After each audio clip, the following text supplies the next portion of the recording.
የኤርትራ የውጭ ጉዳይ ሚኒስትር ኦስማን ሳልህ አስመራ በህወሓትና በትግራይ ክልል ጊዜያዊ አስተዳደር እየተካሄደ ባለው ግጭት ውስጥ ምንም አይነት ሚና እንደሌላት ገልጿል። የውጭ ጉዳይ ሚኒስትሩ ኢትዮጵያ የጎረቤቶቿን ሉዓላዊነትና የግዛት አንድነት እንድታከብር ግፊት እንዲደረግባት ለዓለም አቀፉ ማህበረሰብ ጥያቄ አቅርበዋል።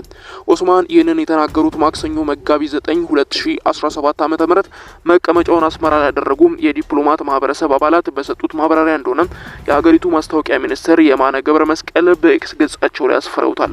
ማክሰኞ ጠዋት በኤርትራ የውጭ ጉዳይ ሚኒስትር መስሪያ ቤት ማህበረሰብ የተሰጣቸውን የዲፕሎማቲክ ማህበረሰብ አባላት፣ አምባሳደሮች፣ ዲፕሎማቲክ ኮር አባላት እንደዚሁም በሀገሪቱ እውቅና የተሰጣቸው የተባበሩት መንግስታት ድርጅት ተቋማት አመራሮች መሆናቸውን የማስታወቂያ ሚኒስትር የማነ ገልጸዋል። በትግራይ ክልል ጊዜያዊ አስተዳደር ፕሬዝዳንት ጌታቸው ረዳና በህወሓት ሊቀመንበር ደብረጽዮን ገብረ ሚካኤል የከረረ ውጥረት ውስጥ በአሁኑ ሰዓት እንደገቡ የሚታወቅ ነው። የኢትዮጵያ መንግስት ባለፈው ሳምንት አንደኛው የህወሓት ክንፍ የሀገሪቱ ተቀናቃኝ ከሆኑ የውጭ ኃይሎች ጋር ግንኙነትና ትብብር አለው በማለት መውቀሱ አይዘነጋም። የኤርትራ የውጭ ጉዳይ ሚኒስትር በሰጠው ማብራሪያ ሶስቱ ጉዳዮችን በዋናነት ማንሳታቸውን የማነ ገልጸዋል። የመጀመሪያው ሁለቱ ጉዳዮች በኤርትራ ላይ የቀረቡ ሀሰተኛ ክሶችን የሚመለከቱ እንደሆነ በማስታወቂያ ሚኒስትሩ በኩል የወጡት መረጃዎች ያመለክታሉ። በቀዳሚነት የተጠቀሰው ኤርትራ በኢትዮጵያ ጦርነት ለመክፈት እያደረገች ነው ስለሚባለው ግምታዊ ክስ ሲሆን፣ ሁለተኛው ክስ ደግሞ የፕሪቶሪያውን ስምምነት የተመለከተ እንደሆነ ተገልጿል። ማብራሪያ የተሰጠባቸው የተባሉ ሶስተኛው ጉዳይ ደግሞ የኢትዮጵያ የባህር በር የማግኘት አባዜ እንደዚሁ ይህንን ተከትሎ የመጣው ዲፕሎማሲያዊ ዘመቻና አብሮነት ያለው ተንኳሽ ድርጊት እንደሆነ ገልጸዋል። የኤርትራ የውጭ ጉዳይ ሚኒስትር ኦስማን ሳልህ ይህንን ማብራሪያ የሰጡት የኢትዮጵያ የውጭ ጉዳይ ሚኒስትር ጌዲዮን ጢሞቴዎስ ከትግራይ ክልል ጊዜያዊ አስተዳደር ጋር ርዕሰ መስተዳድር አቶ ጌታቸው ረዳ ጋር በመሆን በተመሳሳይ በአዲስ አበባ ለሚገኙ ዲፕሎማቶች ማብራሪያ ከሰጡ ከቀናት በኋላ መሆኑ ታውቋል። የውጭ ጉዳይ ሚኒስትሩ ጌዲዮን እንደዚሁም ርዕሰ መስተዳድሩ አቶ ጌታቸው ባለፈው ሳምንት አርብ መጋቢት 5 2017 ዓ.ም የሰጡት ማብራሪያ በትግራይ ክልል በህወሓት አመራሮች መካከል ከተፈጠረው ቀውስ ጋር የተያያዘ እንደሆነ ተገልጿል።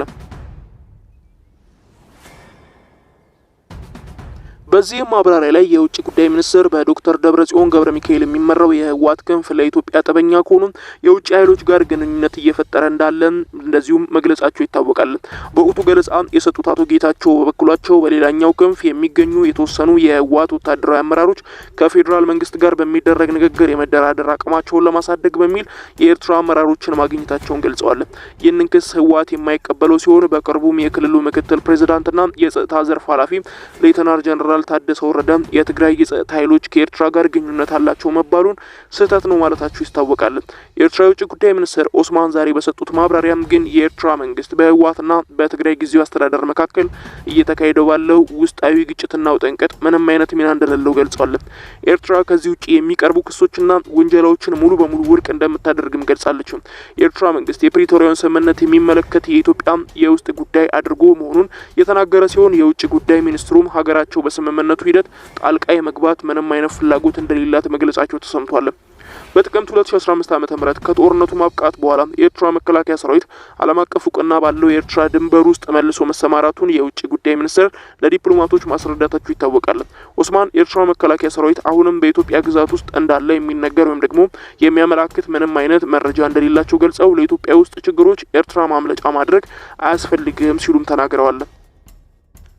የኤርትራ የውጭ ጉዳይ ሚኒስትር ኦስማን ሳልህ ሀገራቸው ኢትዮጵያ ባላት በዲፕሎማሲ ወይም ደግሞ ወታደራዊ ኃይል የባህር በርና የባህር ኃይል ቤዝ የማግኘት የተሳሳተና ያለፈበት አባዜ ግራ መጋባቷን ለዲፕሎማቶች አባላት መግለጻቸው ተሰምቷል። ይህም በተመለከተ ኢትዮጵያ የጎረቤቶቿ ሉዓላዊነትና የግዛት አንድነት እንድታከብር የዓለም አቀፉ ማህበረሰብና የሚመለከታቸውን አካላት ኢትዮጵያ ላይ ግፊት እንዲያደርጉ ኤርትራ ጥሪ እንዳቀረበች የማስታወቂያ ሚኒስትሩ በኤክስ ገጻቸው ገልጸዋል። የትግራይ ክልል ከሁለት ዓመታት አንጻራዊ ሰላም በኋላ እንደገና ወደ የለት ቀውስ ለመግባት ጫፍ ላይ ይገኛሉ። በትግራይ ጦርነት በአንድ ጎራ ሆነው የአዲስ አበባን መንግስት እየተዋጉ የነበሩት የህወሓት አመራሮች አሁን ላይ ለሁለት ተካፍለው እንደተገኙ የወጡት መረጃዎች የሚያመላክቱ ሆነዋል።